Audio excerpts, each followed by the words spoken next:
NFL recap. We're going to start with the America's Game of the Week. 4:25 p.m. Eastern Standard Time. The Detroit Lions versus the Dallas Cowboys. Listen, I've watched a lot of sports in my life. A lot of sports. A lot of sports. A lot of football. A lot of NFL football.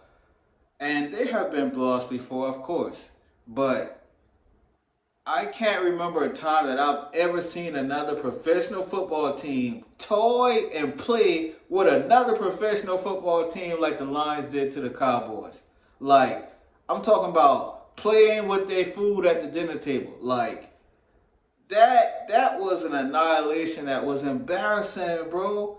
That was embarrassing to watch. And I am nowhere near a Cowboys fan. I know a lot of them. I know a lot of Dallas Cowboys fans. A lot of them.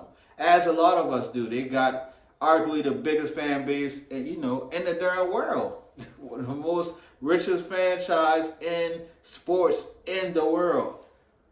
And the Detroit Lions completely took them apart on national TV. 47-9. They doing laterals. They doing flea flickers. They throwing passes to linemen. Like, when you throw a pass to a lineman trying to score a touchdown, like, that's crazy. You run a flea flicker to a right tackle. You run a flea flicker, a lateral to a right tackle. Like, bro, what y'all doing? Y'all playing with y'all food? Y'all playing with y'all food, man. Like, Jesus. Like, yo. Oh, man. It was crazy to watch that game. The Lions really, and I think a lot of it stems from last year. The Cowboys beat the Lions, but they beat them in a very controversial way. They said the lineman didn't report to the referee. The Lions scored a touchdown. They took the points off the board. Dallas ends up winning that game. And then leading into this game, Dak Prescott, in his presser before the game, he's like, yeah, we got the bye week coming up next week. Dallas fans come to the stadium with high energy. We're going to beat the Lions and go into the bye week feeling good. Like, Dak literally just came out and said that. To lose 47-9 to the Lions in a very embarrassing fashion. So I don't know what the Cowboys should do after this, like moving forward, but that was really embarrassing to watch. Jared Goff went crazy, 315 yards, 3 touchdowns. Montgomery, 2 touchdowns. Like, yeah, they had a field day on the Cowboys. That was crazy, bro. And then one of another games that I had circled, we all had circled, was the Baltimore Ravens against the Washington Commanders. Lamar Jackson versus Jaden Daniels. And it was a good game. The Ravens won that game 30-23. Lamar had 360 total yards.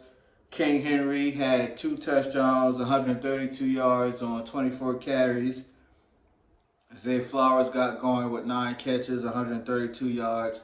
So the Ravens, they did their thing, man. Like, the Ravens lost their first 2 games of the year, and then now they've won 4 straight, and they look completely dominant.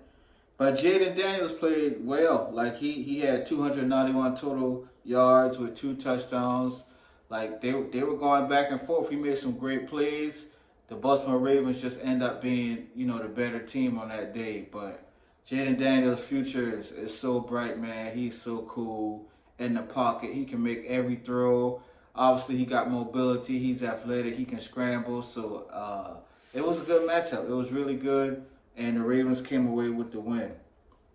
And another game that was really interesting to watch was the Bears against the Jaguars, which on paper is not that thrilling of a matchup, but they had the 9:30 slot playing in London, so it was a standalone game. And watching Caleb Williams, like, he looks a lot better than he did week 1 at the beginning of the year. Caleb threw for 4 touchdowns and an interception. He had 282 total yards. And so, last week I talked a lot about Jaden Daniels and how Offensive Rookie of the Year was kind of in a bag, but if Caleb keep playing like that, then that conversation is very different. So I'm intrigued to see how Caleb continues to progress, because he If what he did against Jacksonville is going to be the norm, then that offensive rookie of the year going to come down to the wire. And then moving on, MVP favorites in the NFL so far. It's still early. We got a lot of football left, but moving forward, you're talking about the MVP. Who's likely to win it, and for me, my dark horse. I'll start with my dark horse. I'll work from the bottom up. My dark horse is actually Derrick Henry. Derrick Henry, the running back for the Baltimore Ravens. When you watch Baltimore, obviously Lamar is the reigning MVP and he's spectacular, but it's King Henry who really, breaks the backs of these defenses late in the game, man. Like, he's punishing. King Henry is punishing, and so as of now, I got him as my dark horse candidate for MVP. And then I also have, at number 4, I have Jaden Daniels, who we just talked about. Rookie, but he's putting this team on his back. The Commanders are leading the NFC East at 4-2, and so if he continues on this track, then Jaden Daniels is firmly in the MVP conversation. And then ahead of him slightly, I have C.J. Stroud for the Houston Texans. Last year Offensive Rookie of the Year. C.J. Stroud is leading the Texans. They're balling out of control. They're 5-1. And so they're playing really good football. They're winning. They're controlling their division. And CJ is leading that charge. At number 2, I have Patrick Mahomes, undefeated. His numbers don't look great, but it's Patrick Mahomes. They haven't lost a game yet. They are back-to-back Super Bowl champs. And so as long as, the Chiefs keep winning at the rate that they are, and Patrick Mahomes is leading that charge with a lot of injuries that he's dealing with, I got Pat Mahomes at number 2 in the MVP race.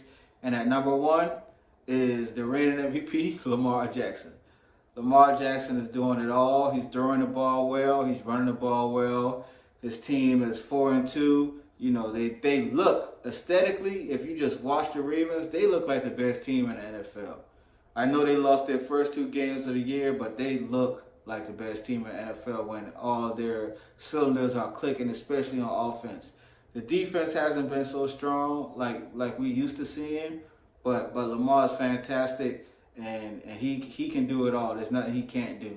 So as of right now, yeah, I got Lamar as number 1 on the MVP, and he might be back-to-back MVP when it's all said and done.